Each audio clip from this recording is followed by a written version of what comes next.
শাহপরান রহমতুল্লাহ আলাইহির মা বলতেছেন, আমি দেখতে পেয়েছি ওই রাতের স্বপ্ন। দরবেশ দেখলেন, দরবেশের কাছে বললাম, আকাশের ওই উজ্জ্বল তারকাটা আমার কাছে চলে আসলো। সেদিন থেকে এমন প্রতি রাত আমি কোনো না কোনো আজব স্বপ্ন দেখতাম। ফজরের পর স্বামী যখন ফজরের নামাজ পড়ে আসলেন, স্বামীর অপেক্ষায় আমি বসা, সব সময় চিন্তায় মগ্ন রয়েছি। ফজরের নামাজ পড়ে আমি মুসল্লায় বসে রয়েছি। আজকে কি স্বপ্ন দেখলাম, স্বামীকে সেটা বলবো।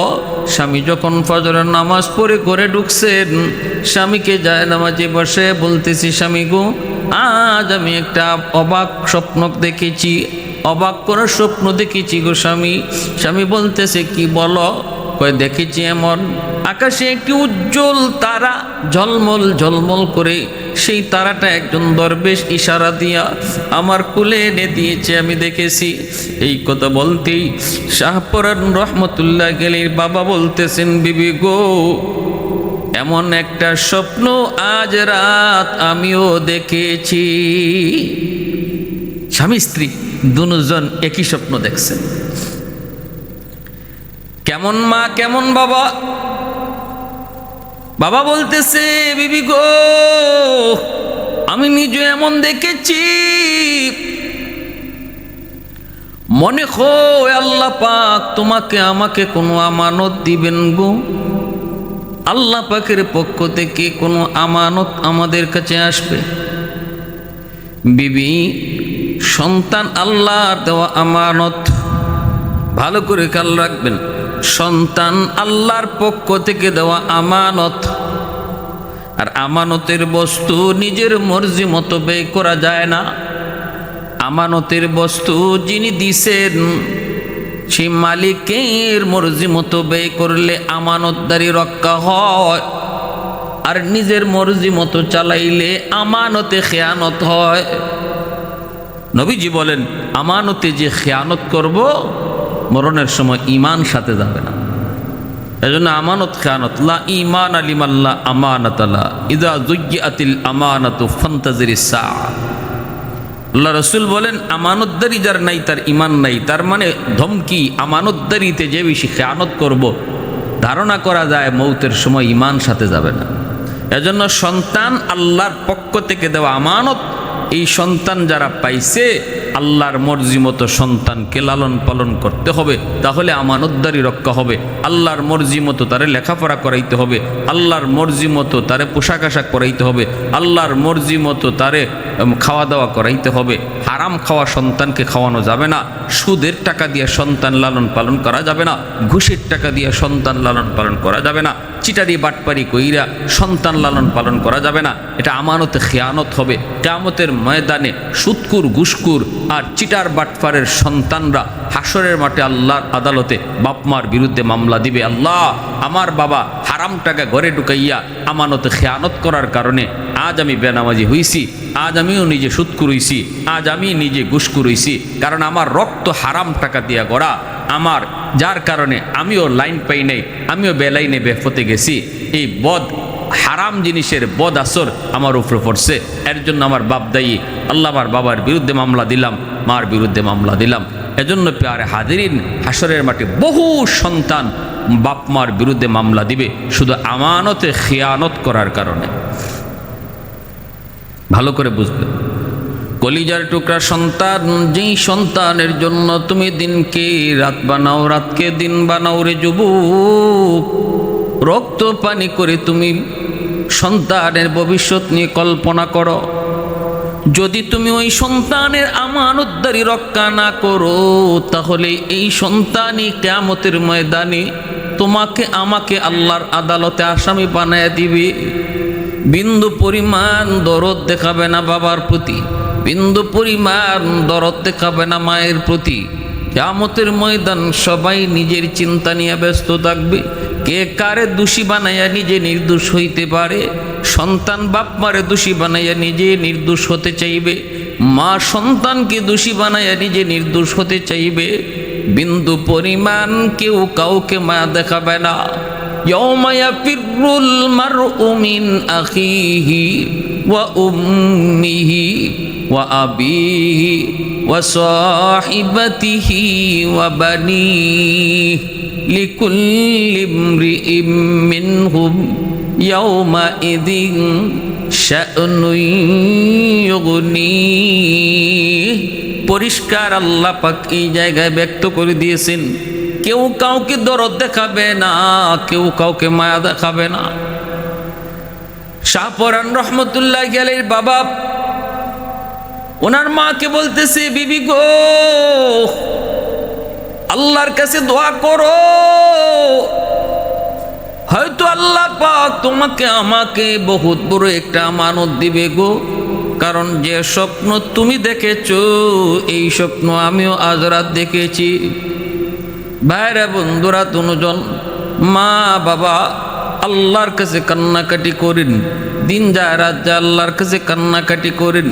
এইভাবে 10 মাস 10 দিন যখন পার হয়ে গেল, যেই রাত্রে শাহপরান রহমতুল্লাহ আলাইহি তিনি দুনিয়াতে আসবেন, ভাইরা বন্ধুরা, ফজরের সময়, তাহাজ্জুদের সময় ওই অবস্থায়ও তিনি যখন ভাইরা বন্ধুরা ব্যথা শুরু হলো, মা তিনি অনুভব করতেছেন, তখনও তিনি ঝাপসা চোখের সামনে দেখতে পেলেন ভূমিষ্ঠ হওয়ার আগ মুহূর্তে আকাশের একটা বহুত বড় চন্দ্র আলোকিত হইয়া ওনার ঘরের ভিতরে ঢুকে পড়ছে। এই দৃশ্যটা নিজের চোখে যখন তিনি দেখতে পেলেন, in the meantime Shahparan রহমতুল্লাহ আলাইহি তিনি দুনিয়াতে আগমন করেন। সুলতানুল আজকার উপস্থিত যারা ছিলেন তারা বলতেছেন, একজন দুইজন নয়, অসংখ্য নারীরা বলেন আমরা দেখেছি শাহপরান যখন দুনিয়াতে আসে তখনই তার মুখে জিকির ছিল, আমার আল্লাহ নামের জিকির ছিল। কারণ মা তো ছিলেন এমন মা, যেই মা সবচেয়ে বেশি জিকির করতেন। শাহপরান রহমতুল্লাহ আলাইহির আম্মা রাত দিন অল টাইম তিনি জিকির করতেন। ঘরের কাম তবুও মুখে জিকির, ঘরের কাম তো হাতে, কিন্তু মুখে ছিল আল্লাহ নামের জিকির। এজন্য সন্তান দুনিয়াতে আগমন করছে, এমন হালতে সন্তানের মুখেও আল্লাহ নামের জিকির। বেমরুবে কায়তোয়ান দে তিফলে দানিশওয়ার সুদন, বেমুরব্বি কায়তোয়ান দে তিফলে দানিশওয়ার সুদন, কাতরারা ইমকানা বাশুদ বেসদফ গৌহর সুদন, রোজাহা বায়ত কশিদন ইন্তজারে বেশুমার, তাকে dur জৌফে সদফ বারা শওদ দুর্রে আদম, হফতা বায়ত কে তায়ক মুশতে পুশ আজ পুশতে মেশ, শাহেদেরা হুল্লা গরদদ ইয়া শহীদেরা কাফন, মাহো হাবায়ত কে তায়ক নুতফাই আজ পুশতে রেহেম, সফদরে খিজত বো ময়দা ইয়া আরুসে अंजुमन, দৌর হাবায়ত কে তায়ক মর্দ সাহেব দিল শওয়াদ, বায়াজিদ अंदर खुरासा या उवैस अंदर करम। अल्लाहु अकबर। मुअज़्ज़ज़ हाज़िरीन, শাহজালাল শাহপরান মামা ভাগনা, শাহজালাল রহমতুল্লাহ আলাইহি মামা, শাহপরান রহমতুল্লাহ আলাইহি ভাগনা। শাহপরান রহমতুল্লাহ আলাইহির মা তৎকালীন সময়ের বহুত বড় আল্লাহ ওয়ালি নেককার দিনদার মহিলা ছিলেন। শাহজালাল রহমতুল্লাহ আলাইহি ইনিও নেককার দিনদার। এই দুই ভাই বোনের ভিতরে আমলের প্রতিযোগিতা হইত। শাহপরান রহমতুল্লাহ আলাইহির মা আর শাহজালাল রহমতুল্লাহ আলাইহি তারা তো দুইজন আপন ভাই বোন, তাদের মধ্যে আমলের প্রতিযোগিতা হইত, প্রতিযোগিতা। সুবহানাল্লাহ। আমরা প্রতিযোগিতা করি দুনিয়া লইয়া, আমাদের প্রতিযোগিতা হয় দুনিয়া লইয়া, গাড়ি লইয়া, বাড়ি লইয়া, কিন্তু আল্লাহওয়ালাদের মাঝে প্রতিযোগিতা হইতো আমলের প্রতিযোগিতা।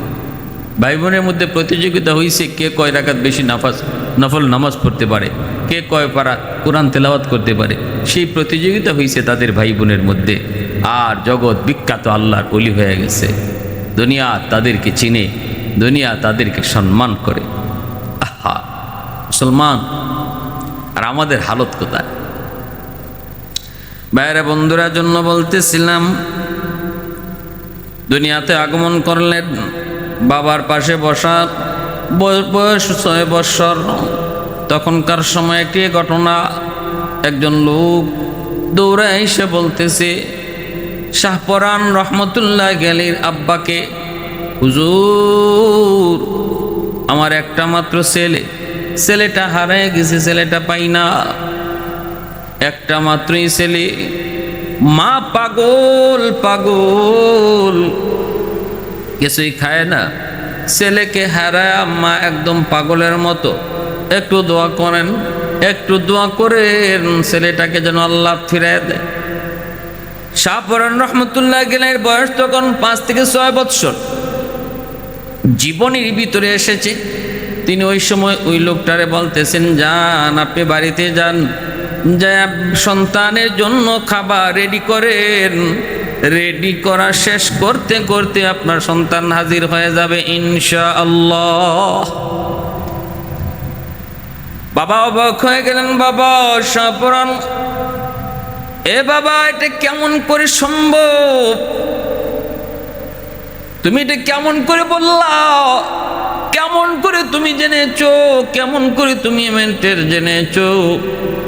সাথে সাথে তিনি বাবাকে বলতেছেন, বাবা গো, ও বাবা, আল্লাহ পাক রব্বুল আলামিন গায়েবের খবর আল্লাহ জানেন, কিন্তু আল্লাহ পাক রব্বুল আলামিন চাইলে তার কিছু কিছু বান্দাকে আল্লাহ তার কিছু ইলম দান করে। পবিত্র কোরআনের সূরাতুল কাহফের মধ্যে আল্লাহ পাক রব্বুল আলামিন মূসা আলাইহিস সালাম এবং খিজির আলাইহিস সালামের ঘটনার ভিতরে আল্লাহ পাক সেটা উল্লেখ করেছেন। আল্লাহ পাক সেটা বলেছেন, মূসা আলাইহিস সালাম বলেছেন, মালিক, ও মালিক, এই জমানায় আমার চেয়েও বড় জ্ঞানী কেউ আছে নাকি? আল্লাহ বললেন, মূসা রে, তা সফরে বের হও, তোমার চেয়েও জ্ঞানী তুমি পেয়ে যাইবা। মূসা আলাইহিস সালাম কিন্তু সফরে বের হয়েছেন, পেয়ে গেছেন তিনি কে? হযরতে খিজির আলাইহিস সালাম। ওই খিজির আলাইহিস সালামের সঙ্গে সাক্ষাৎ হওয়ার পর তিনি দেখেছেন মূসা নবী যা জানেন না, খিজির আলাইহিস সালাম তা জানেন। তাও সেটা কেমন জ্ঞান? কয় আল্লাহর জ্ঞান। কেমন জ্ঞান? কয় গায়েবের জ্ঞান। কেমনে সেটা পারলেন? কয় আল্লাহ জানাইছেন। আল্লাহ জানাইলে সেটা আর গায়েব জানা হয় না। আল্লাহ না জানাইলেও যদি কেউ অদেখা খবর, অজানা খবর কইতে পারে, এর নাম হয়ে গায়েব জানা। নিজের থেকে কেউ যদি অজানা অদেখা কথা, অজানা অদেখা খবর কইতে পারে, তারে কয়ে গায়েব জানা, তারে কয়ে গায়েব জানা। এর দ্বারা আল্লাহর সাথে শরীক হয়। কিন্তু যদি আল্লাহ নিজে কাউকে গায়েবের খবর জানায়, তখন আর সেটা নিজে থেকে গায়েব জানা হয় না, তারে আলিমুল গায়েব বলা যায় না। ভাইরা বন্ধুরা, আমার নবী, রহমতের নবীকে আল্লাহ পাক মাঝে মাঝে গায়েবের কথা আল্লাহ জানাইছেন। এজন্য নবীকে আলিমুল গায়েব বলা যাবে না, কারণ নবী নিজের থেকে জানেন নাই, আল্লাহ জানাইছেন। আর আল্লাহ যে গায়েবের খবর কয়, এটা আল্লাহরে কেউ জানায় না, আল্লাহ নিজের থেকেই জানে। এজন্য আল্লাহর জানা আর নবীর জানা সমান হতে পারে না। খিজির আলাইহিস সালামকে আল্লাহ পাক কিছু জ্ঞান দিয়েছেন। শাহপরান রহমতুল্লাহ আলাইহির বয়স মাত্র 6 বছর। বাবাকে ডাক দিয়ে বলতেছেন, বাবা গো, খিজির আলাইহিস সালামকে আল্লাহ পাক রব্বুল আলামিন অতিরিক্ত কিছু জ্ঞান আল্লাহ পাকের কাছ থেকে কিছু জ্ঞান দিয়েছেন। এই কথা ইঙ্গিত করে তিনি বুঝাইয়া দিয়েছেন, আল্লাহ তারেও এমন কিছু জ্ঞান আল্লাহ নিজের থেকে দিয়েছেন।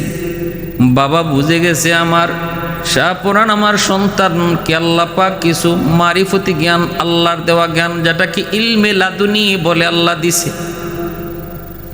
6 বছর বয়সে এই দৃশ্যটা, এই অবস্থাটা বাবা টের পেয়েছেন সন্ধ্যার আগেই। ওই হারানো ছেলে বাবা মা যে খাবার সামনে প্রস্তুত রেখেছে, সন্ধ্যার আগে সেই খাবার খেয়েছে। ছেলে ফিরে এসেছে, প্রচার হয়ে গেছে।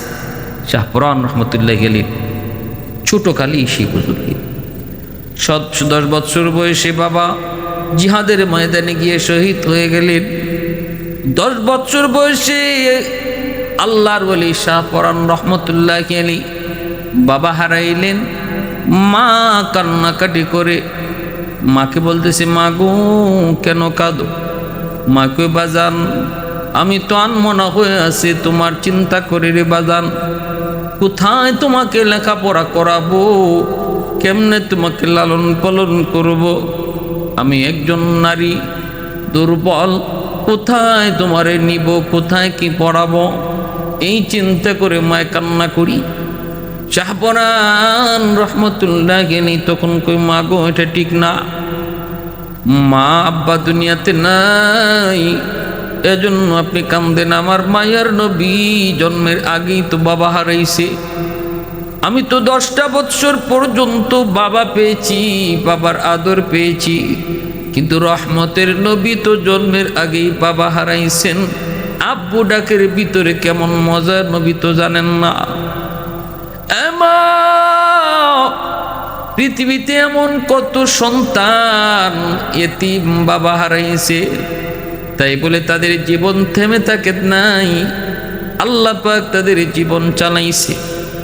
আল্লাহ পাক মানুষকে চালানেওয়ালা। তুমি কি আমার বাবার উপরই আমার জীবন, বাবার হাতের মধ্যেই তুমি কি মনে করো গো মা? আমার জীবন ব্যবস্থাটা তো বাবার হাতে নয়, আমার মালিকের হাতে। বাবা না থাকলেও আল্লাহ চালায়, বাবা থাকলেও আল্লাহই চালায়। মা এমনটা মনে করে ঠিক না গো মা। পৃথিবীতে এমন বহু সন্তান রয়েছে যেই সন্তান বাবাও পায় নাই, মাও পায় নাই। আমি তো মা পেয়েছি, মার আদর পেয়েছি। পৃথিবীতে আল্লাহ কিছু সময়ের জন্য আমাদেরকে পাঠাইছে গো মা। সময় হলে আবার যাকে মন চায় আল্লাহ পাক তুলে নিয়ে যায়। এজন্য আল্লাহ পাকের সিদ্ধান্তটাই কি চূড়ান্ত সিদ্ধান্ত হিসেবে মেনে নিতে হবে, সবর করতে হবে। সমস্ত ফয়সালা আল্লাহর। শিশুকালে মার চোখের সামনে, মার মুখের সামনে এত সুন্দর সান্ত্বনার বাণী শোনায়া মার হৃদয়টাও তিনি কেড়ে নিলেন। ভাইরা বন্ধুরা, এইভাবে শাহ পরান রহমতুল্লাহি আলাইহি তার দাওয়াত, তিনি তার এলেম অর্জনের কাম শুরু করলেন। কোরআনের এলেম নূর, কোরআনের নূর, এই জ্ঞানে তিনি মগ্ন হলেন। ভাইরা বন্ধুরা, দিলের ভিতরে মারিফতের জ্ঞান লাভ করার জন্য বড় ব্যাকুল, দিলের ভিতরে বড় ব্যাকুল। বাল্য বয়স, তাহাজ্জুদের নামাজ পড়েন মসজিদের ভিতর। হঠাৎ করে তিনি আওয়াজ পেলেন মসজিদের পাশে যেন কি আওয়াজ।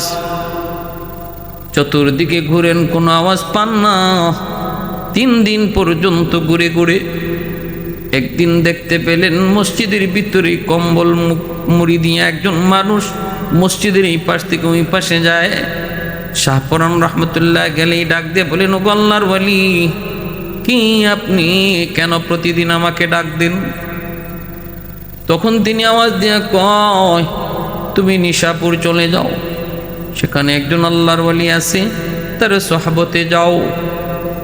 নিশাপুরে তখন বহুত বড় একজন আল্লাহর ওয়ালি বসবাস করতেন, যার নাম হলো শাহ আমিন রহমতুল্লাহি আলাইহি। বহুত বড় একজন আল্লাহর ওয়ালি, উনি ওইখানে বসবাস করতেন নিশাপুর। যিনি ছিলেন মজজুব, মুস্তাজাবুদ দাওয়া, হাত উঠে দোয়া করলে আল্লাহ দোয়া কবুল করত। এই কথা শুনলেন নিশাপুর তার যেতে হবে। ফজরের নামাজ পড়ে একটু ঘুমাইছেন, স্বপ্নে দেখেন আরেকজনে ডাক দিয়ে কই, ও যুবক, নিশাপুর যাওয়ার নিয়ত করেছ, শোনো, নিশাপুর যে আছে সে বহুত বড় একজন কামেল আল্লাহর ওয়ালি। যাও, তুমি সঠিক জায়গায় যাবা, কিন্তু মনে রাখো কখনো ওনাকে ছেড়ে আসবা না। উনি যদি তোমার সাথে গরম আচরণও করে, তোমার সাথে খারাপ আচরণও করে, তবু তুমি তার সঙ্গ ছাড়বা না। পরীক্ষা নেওয়ার জন্য, ধৈর্য পরীক্ষা নেওয়ার জন্য হয়তো তোমার সাথে খারাপ আচরণও করতে পারে। আবার এটা স্বপ্নে কে যেন এই কথাটা বইলেও দিছে। সিদ্ধান্ত ওকে ফাইনাল, ওট রেডি করে তিনি রওনা হলেন। নিশাপুর গিয়া পৌঁছলেন। নিশাপুর যায় পৌঁছলেন, সারা রাত সফর করলেন। ফজরের নামাজ পড়িয়া তিনি ডানে বামে ঘোরেন। কোথায় সেই আল্লাহর ওয়ালি যার সন্ধানে তিনি এসেছেন, কই পাবেন? ঘুরেন, মরুভূমিতে দেখতে পেলেন একজন মানুষ চিথরে শুয়ে আছে। পাশে গেলেন, যায় কথা বলে অনুমান করলেন হয়তো ইনি। জিজ্ঞেস করলেন, হ্যাঁ, তিনি বুঝে গেলেন ইনি হয়তো সে আল্লাহর ওয়ালি, ইনি হয়তো সে আল্লাহর ওয়ালি। তিনি কথা বললেন, তিনিও বললেন, কেমনে বলছেন? এই শাহ আমিন রহমতুল্লাহ আলী, ইনি ইনার গুহার মধ্যে মুরিদানদের কাছে একদিন উল্লেখ করতেছেন, বয়ান করেন মুরিদানদের কাছে, আর বলতেছেন ওই পাগলটা আসে না কেন, পাগলটা হতবাগাটা আসে না কেন?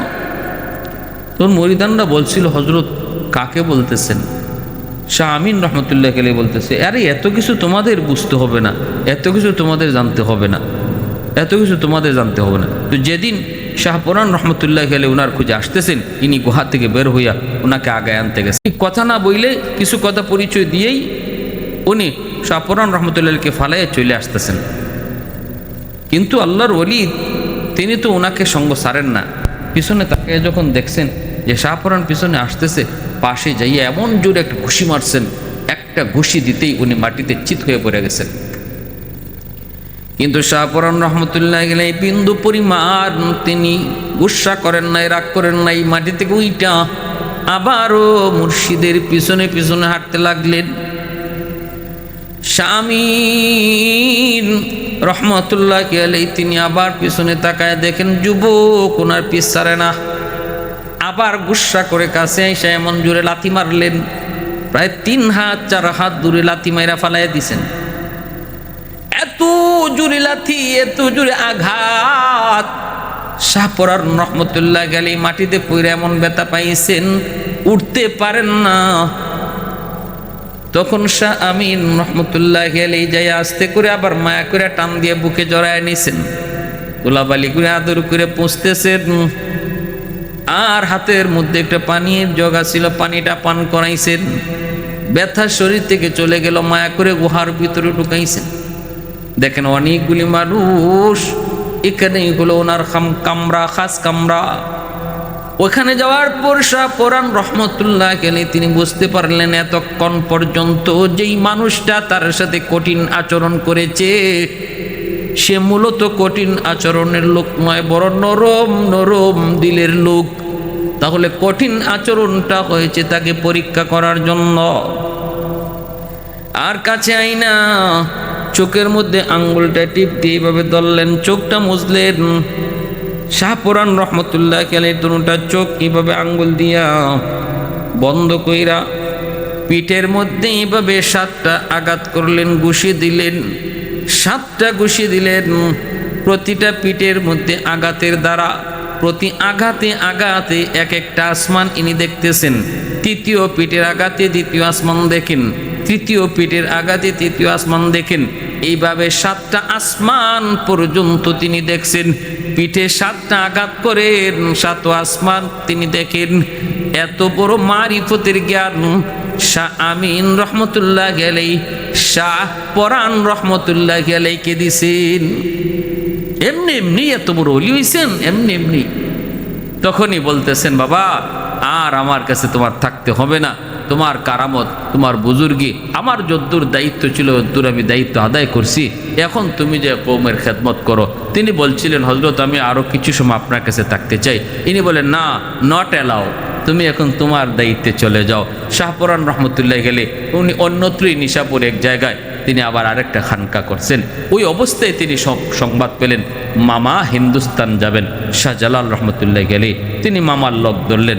তখন মামা বাগনা দুজন হিন্দুস্তানে আসলেন। খাজা নিজামুদ্দিন আউলিয়া রহমতুল্লাহ গেলে উনি মামা বাগনা দুজনকে ওনার এই আজমির শরীফে দাওয়াত করলেন। এখানে ওরা 3 দিন থাকলেন। তারপরে যখন সিলেটের দিকে রওনা দিবেন একজোড়া কবুতর দিয়ে দিছিলেন নিজামুদ্দিন আউলিয়া। ওই একজোড়া কবুতর শাহজালাল রহমতুল্লাহ গেলে সিলেটে নিয়ে আসছেন। রাজা গোরগোবিন্দ বাধা দিতে চেয়েছিল, সুরমা নদীর নৌকা সব সরাইয়া যায় নামাজে বৈশা মামা ভাগনা সহ 313 জন সুরমা নদী পার হয়ে আসছেন। গোরগোবিন্দের প্রাসাদ ধসে পড়ছে কেমনে? শাহজালাল মুজরদি আমনি কইছে কে দিবা আজান, বাগনা দাঁড়ায় গেছেন। সে তো জানতেন বাগনা না। ইতিহাস এতক্ষণ আপনাদের সামনে যা বললাম, ওনার জীবনী যা বললাম, এত বড় বুজুর্গ, এত বড় বলি, এত বড় বলি। মাও ছিলেন অলি, মাও ছিলেন বড় দিনদার, মাও ছিলেন সুলতানুল আজগার। সেই মার গর্বের সন্তান আজান দিলেন, আজানের আওয়াজে গোরগোবিন্দের প্রাসাদ ধসে পড়ল। এই যে একটা কবুতরের জোড়া আনছিলেন, ওই কবুতরটা তিনি পালতেন শাহজালাল রহমতুল্লাহ আলী। আর কবুতর বাড়তে বাড়তে অনেক বাড়তে লাগলো। কিন্তু শাহপুরান রহমতুল্লাহ আলীর কাছে এই জিনিসটা ভালো লাগতো না। মামায় কবুতর ফালে আর বাগনায় কবুতর খায়। এই অবস্থার ভিতরে যখন বাগনার কাছে খবর চলে আসলো, মামার কাছে খবর চলে আসলো, আপনার কবুতর তো কম কম লাগে, ঘটনা কি? কয় শাহ পরানে খাইলায়। মামায় তখন কইতেছে বাগনারে ডাইকে নিয়ে আসো। একজনে যায় কয় আপনারে মামায় ডাকে। বুঝে গেছেন কেন? কয় কবুতর কম। শাহপরান রহমতুল্লাহ গেলে কই মামা গো আপনি কি চান? কয় কবুতর কম কেন, কি করছো? কয় মামা খাইছি। কই আমার কবুতর দেও লাগবো নি? বলে হ। প্রতিটা কবুতরের পাক তিনি এক জায়গায় রাইখে দিছিলেন। ওই পাকগুলো একত্র কইরে তিনি উড়া আকাশে উড়ায় বাতাসে উড়ায় বলতেছেন যাও তোমরা আগের মতো কবুতর হইয়া মামার কাছে চলে যাও। সেই কবুতরগুলি আবার আগের মতো কবুতর হইয়া শাহজালাল রহমতুল্লাহ গেলের কাছে উড়াল দিয়ে চলে আসছি। দৃশ্যগুলা সবাই দেখছি, কিন্তু শাহজালাল মুজরদি এমনই কয়ে বাগনা কামটা ঠিক করছো না, সব সময় কেরামতি দেখানি ঠিক না, তোমার এই পাওয়ারটা এদের সামনে দেখানো ঠিক না। অনেক সময় জাগা মতো কেরামত না দেখাইলে কেরামত্রে কেউ কইব এটা জাদু। যেমন মুসা নবীর কারাম মোজেজাকে ফেরাউনে দেখা কইছিল জাদু। অতএব সব সময় জাগা বুঝা কেরামত দেখাইও। বাগনা তুমি খাদিমনগর চলে যাও, ওখানে যে তুমি খানকা করো, ওখানে মানুষকে তুমি হেদায়েত করো। খাদিমনগরের হিন্দুরা ছিল অনেক বিয়ারা, এরা আল্লাহ চিনত না, খালিক মালিক চিনত না। এখানে আইসা শাহপুরান রহমতুল্লাহ গেলে তিনি খানকা বানাইলেন। আজও সিলেটের খাদিমনগরে শাহপুরান রহমতুল্লাহ গেলে শুয়ে আছেন। এই এলাকার মানুষের ভিতরে তিনি দাওয়াতের কাম করলেন। দাওয়াতের কাম খাদিমনগর থেকে ওনার শুরু হলো। ভাইরা বন্ধুরা, এত বড় বুজুর্গ এখানে তিনি দাওয়াতের কাম করলেন, এখানে শুয়ে থাকলেন। পৃথিবীর বিভিন্ন দেশ দেশান্তর থেকে শাহজালাল শাহপুরান মানুষ দেখতে আয়। ভাইরা বন্ধুরা, একটু গরম গরম, এরিয়াটাও গরম। ইনিও ছিলেন গরমী তবিয়তের। একবার আইসে কিছু ফটো সাংবাদিক, ফটো তোলার লাগিয়ে আইসে এরা, কিন্তু দিলের ভিতরে ইমান নাই। আমরাও কিছুদিন আগে বাগেরহাট গেছিলাম, প্রোগ্রাম কইরা আমরা দেখছি, ওইখানেও মাজারে দেখছি, খান জাহান আলী মাজারে অমুসলিমরাও তারা দেখতে যায়, যে তারা ছবি তুলে, এই তুলে সেই তুলে, পর্দা নাই ফুসিদা নাই। শাহপুরানও ঢুকছে এমন কিছু ফটোগ্রাফার, জুতা খুললা যাওয়ান লাগে আল্লাহর ওলির মাজারে, কিন্তু মেইন ফটো যে তুলব, তাদের যে লিডার, তাদের যে নেতা, সে জুতা না খুললেই ঢুকতে চাইছে। খাদিমে কইছে জনাব জুতা খুললে ঢুকেন, এটা আল্লাহর ওলির মাজার। আগে কইলাই না কে? আগে কইলে তো ফাউটো তুই আইতাম। এমন একটা নেকলেট কইরা কথা কইছে। সে এই বিয়াদবিটা মূলত খাদিমের সাথে করছে না, করছে শাহপুরান রহমতুল্লাহ আলীর সাথে। যাবার সময় যেই গাড়ি দেয়া যায় রে যুবক, একটা খানচা এরকম ভাবে একদম ওই রকম একটা টমটমের মধ্যে, সিএনজির মধ্যে তারা বৈশা মেইন রোডে গিয়ে উঠব, ফাউটা তার বাইরে রইছে। এই অবস্থায় হঠাৎ করে মেইন রোডে উঠবো, আর বিশাল একটা ট্রাকে এসে এমন ভাবে বাড়ি দিছে, বাচ্চাটি কই কিন্তু ফাও নাই। ফাওর সাথে সাথে অ্যাক্সিডেন্টে শেষ। ওই যে কইছিল যদি আমি এই কথাটা আগে জানতাম, আগে বুঝতাম, তাহলে তো ফাউটাই তুই আইতাম, জুতা না খালি ফাউ তুই আইতাম। আল্লাহ পাকের ওলির সাথে বেয়াদবি করার কারণে অ্যাক্সিডেন্টে তার ফাউটা হয়ে গেছে।